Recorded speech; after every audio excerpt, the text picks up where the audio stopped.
Hi, Tam here. It's 7 o'clock. I've just finished the clinic. Today's been a nice day, a nice and pleasant day. It's been a quiet day, surprisingly. It's the last day of the cruise. It's been a 7-day cruise and today is day 7. Tomorrow we're back at Homeport. I was actually expecting the worst today. Usually the last day of the cruise, the last sea day, is our busiest day in the medical center. But no, it's been very pleasant. Not too many guests, not too many crew. Just a good day, no emergencies. So far, it's only 7 p.m. Let's see what the night brings us. But so far, so good, Usually I stay in the medical center up to 8:30 writing notes. But because it was rather quiet, I was able to finish by 6:30. Actually 6:20. And so at 6:30 I was done. We closed the clinic and I was done. So that's good. I was supposed to go to the gym right about now until 9 o'clock or 8:30, but I don't know. I'm still thinking about it. I'm probably gonna go for a run for 20-30 minutes. So usually the last sea day, lots of administrative work to do. If we have patients going for referrals, our biggest referrals are dentistry. So the crew, because we don't have a dentist on board, and there's only so much I can do in terms of dental work. I'm not a dentist, I'm a doctor, dentists are doctors, but I'm a medical doctor, not a dental doctor, And so I've got limited equipment and very limited skills in the field of dentistry. And so all dental matters that will need fillings, root canals, things like that, we send them all shoreside. But tomorrow, actually, we do not have any dental appointments and there is no referrals.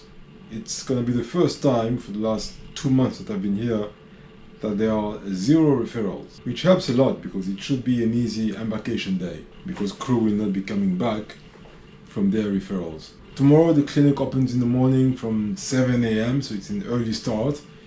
Every other day it's 8 a.m. but on embarkation day it's 7 a.m. So we open in the morning from 7 a.m. to 9:30 a.m. Close the clinic at 9:30 because at 9:30 the last guest is supposed to be disembarking.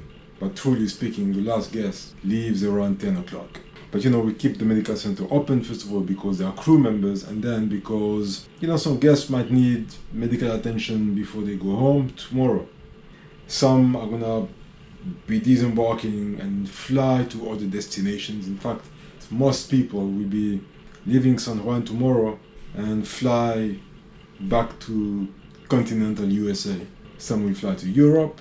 I just saw a lady from Belgium, so she'll be spending some time in Puerto Rico, and then on Monday she'll fly back to Belgium.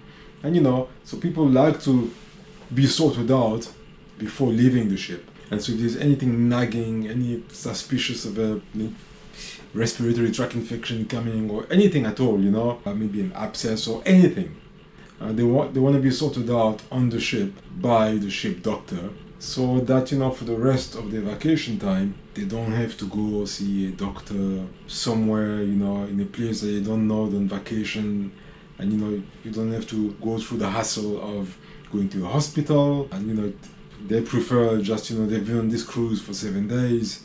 They already know the medical facility. Many of them will know me already, so they'd rather be sorted out now. And some will tell you, I'm still going to be traveling for the next 5, 6, 7 days, a week, maybe more.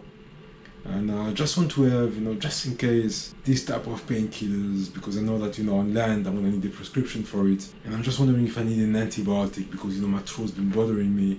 And then, I'll do an exam, and if an antibiotic is required, give you an antibiotic, or maybe I've got a new UTI coming up, and so they just want to be sorted out, which is understandable.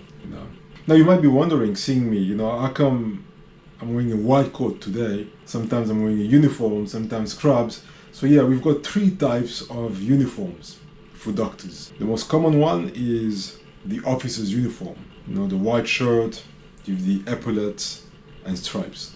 That's the official uniform of all officers on board. Being an officer, I also wear that uniform. But we have the option to wear blue scrubs.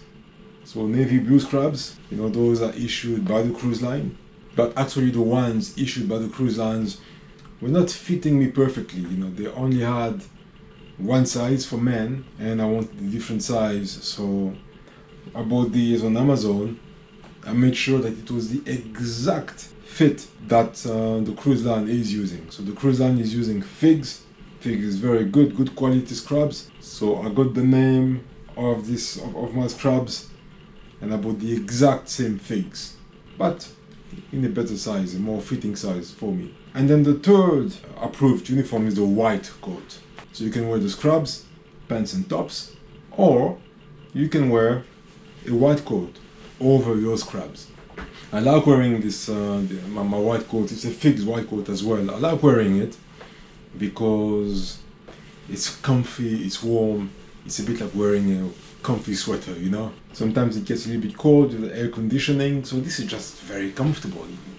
It's almost like, you know, your safety blanket, you know, your security blanket, you know, like in Charlie Brown. And so, yeah, you know, I love white coats. It's very comfortable, especially because on land I never wear white coats. I just wear scrubs.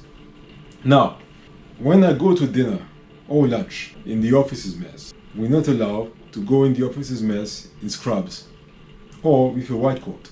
You can only go in the office's mess wearing the office's uniforms, you know, with your epaulets and stripes, or wearing your plain clothes.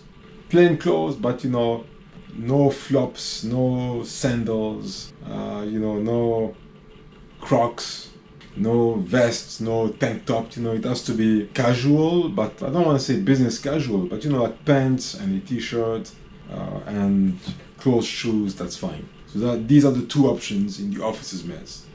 So like now I'm wearing my scrubs. If I want to go and eat now, I'm gonna have to go to my room, change, wear the office's uniform, go eat, and then after eating, change again, put my scrubs back on. And unfortunately, that's not just me, but that's everybody. You see, like the engine guys, because they wear engine overalls at work when they go to the office's mess, before they go to the office's mess, they have to remove their overalls, wear a nice office's uniform, go eat, then go back to their rooms, change again, put back their overalls, and then go to work. Same concept for the medical team. It's a pain, but I understand, you know. So now I do have the option of going to the crew mess. So these are the rules in the office's mess. But if I'm really in a hurry and I just want to have a quick bite of something, I can go to the crew mess, which is just next to the office's mess anyway.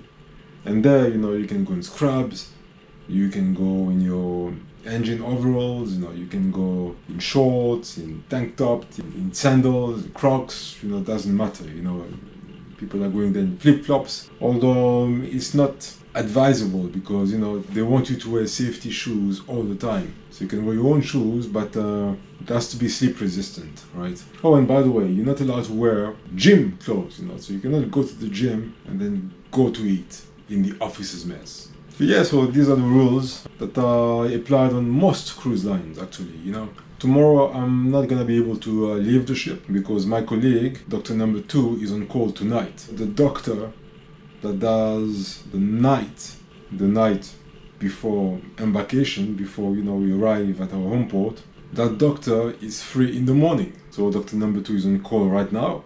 Although I'm in the medical center, for now there's no patients, and I hope he stays like that for the entire night. But doctor number 2 is on call right now until the morning, until 7 a.m. And then at 7 a.m. I take over, I come to the medical center, and doctor number 2 is free to go off the ship because we'll be in San Juan. And yeah, doctor number 2 can then take the day off until 2:30 in the afternoon, 2:30 when we open the clinic for the afternoon consulting hours. So basically embarkation day, I mean, you know, there's no weekends on cruise ships, there's no Sundays, there's no days off. But that embarkation day, like now after 7 days of cruising, that embarkation day for one of the 2 doctors can be considered your morning off. So that morning you don't have to come to the clinic. You can wake up late. You only have to show up at the clinic at 2:30, and that makes a difference, you know. The next cruise is 6 days, and at the end of those 6 days, that embarkation day, the next embarkation day, I'll be the one who will have the opportunity to take the morning off. But now, because I'm the senior doctor,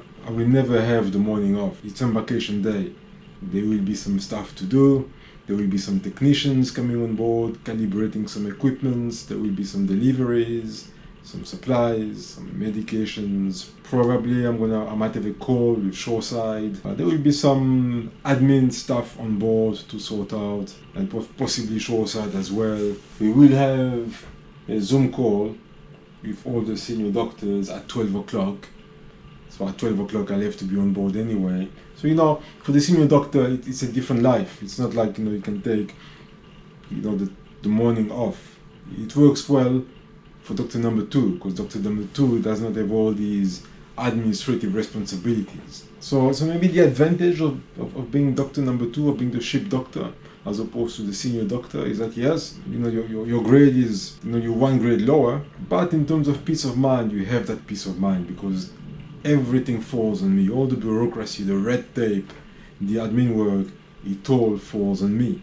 I'm responsible for it, and if there are some holes and failures in the system, the buck stops with me. So I'm the one who is going to face consequences. So the ship doctor, doctor number 2, does not have to deal with all that. It's just seeing patients, doing your work. I mean, there's also some responsibilities, but in terms of the admin work, the paperwork, the meetings, all that stuff, the safety meetings, the safety committee meetings, the Shoreside meetings, doctor number 2 doesn't attend any of those. So it's a much more relaxed contract. If you want to hear more about that, join me on Patreon, where I discuss these in depth. Join me on Patreon for more stories about the cruise ship industry. See you there.